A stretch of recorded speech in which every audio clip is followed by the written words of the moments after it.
women and young boys trying to become friends and trying to convince them, you know what, this area, the Georgia Brown, it's a little bit tiresome. How about you come to my home? We have an extra room. We have something.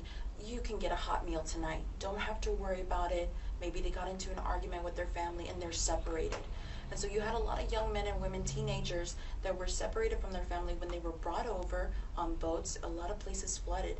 And so they voluntarily went in and they thought, well, if I do this, he'll like me. It's the Romeo-Juliet effect. And so these young men are impressionable to young women, especially in those vulnerable times. And so they voluntarily think, you know what, if I do a little this, if I do a little that, it's okay because I owe them.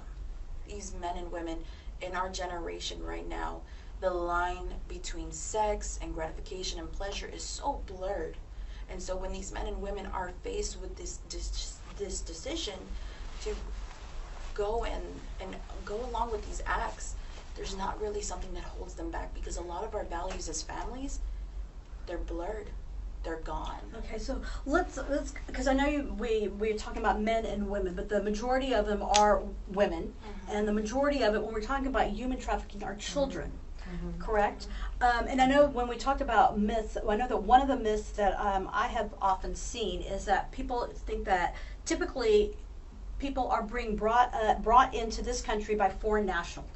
They're from a foreign country, which is a myth from statistically, because most of the people being human trafficked they're not from foreign countries. They're from our They're from our, and they're from people you know.